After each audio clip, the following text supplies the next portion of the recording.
The 2018 midterms were huge for women candidates. Huge? Huge. Are you alluding to something about their body size? How dare you! In Tennessee, Marsha Blackburn became the state's first woman senator. Over in Massachusetts, Ayanna Pressley is the first African-American woman elected to the House from any state in New England. In Maine, voters chose Janet Mills to be the state's first woman governor. Sharice Davids and Deb Haaland became the first Native American women elected to Congress. I don't suppose you're going to go over anything other than their gender and or their race. Maybe give us a profile of their stances on policy issues. You know, the things that are actually relevant to how someone might legislate or govern. Yeah, this is Vox, so I'm not holding my breath. But that aside, all right. So, what I am to understand is that large swaths of the American electorate are not inherently sexist against female candidates. Got it.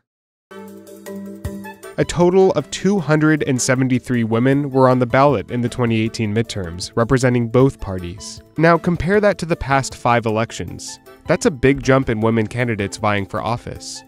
So, there is nothing preventing an ever-increasing number of women from running for public office. Got it. So women must be pretty well represented in the US government now, right? Right. The members of Congress, both the House and the Senate, were all placed there with the affirming votes of women and men of the electorate. All Americans are fully represented in our democratically elected government. Oh, but that's not what Vox meant by representation in our government, is it? Not exactly. This is my surprised face. The share of women in the House and Senate has increased over time. So, again, there is nothing stopping an ever-increasing number of women from gaining elected office. Got it. But it's still well below the share of women in the US population. That is not how a representative democracy works. Well, unless you're wanting to instate a gender-based quota system and just throw democracy out the window, you wouldn't be suggesting that now, would you? And if you dig deeper, Congress looks even less representative. Women of color make up 18% of the US population. But before the 2018 midterms, they accounted for just 7% of Congress. Oh, so not only do you want a gender quota system, but there should also be a racial test as to who should hold a legislative position. Got it. So I take it that means that our government needs to always be at least 72% white? You know, in order that it aligns with the US population? I mean, that is the result you would get if that is the system you are asking for, Vox. And LGBT women make up about 2.5% of the US population. But there are only 2 openly LGBT women in Congress. That's less than 1%. All right, so a gender quota, a racial test, and now a test of sexual orientation. These are the hoops that must be jumped through before a woman may be selected to serve in government. Got it. Even with the recent wins by women candidates in the 2018 midterms, there's still a long way to go before they're fully represented. If by a long way to go, you mean throwing out our entire democratic process, then yes, you will be waiting a very, very, very long time to fill our government based solely on population and demographic statistics. And this underrepresentation can have very real policy consequences. Underrepresentation. Well, do tell us, Vox, which states have empty seats for their senators and representatives? Oh, wait a second. You are still not talking about governmental representation. Man, I keep having this futile notion that you're going to be talking sense at some point. Yeah, I really am setting myself up for disappointment. Take a look at this chart, showing what 2018 congressional candidates spent time talking about. Women were much more likely than men to discuss issues like education, climate change, and minimum wage. Okay. So, are those three specific issues, special for some reason, as compared to any other domestic or foreign issues the government might face? There's even evidence that women make better lawmakers. So, you're not going to tell us why those three issues should signify something as pertains to the difference between male and female candidates? Okay, but, sorry, I'm getting distracted. You were going to tell us that there is evidence that women make better lawmakers. Well, by all means, because I am ready to be educated. One study found that female lawmakers bring in 9% more federal spending for their constituents than their male counterparts. One study found this. One. Well, that sounds very convincing. But, that aside, I am admittedly no economist. So, the question is more federal spending, state to state, inherently a good thing? Or am I just to assume that it is a good thing because you say that women bring more of it back to their home states? If anyone watching this actually has a good answer to that question, please leave it in the comments below. And that's on top of the fact that women lawmakers sponsor more bills than male legislators. All right, well, sponsoring what bills? And were they good bills? Were they productive bills?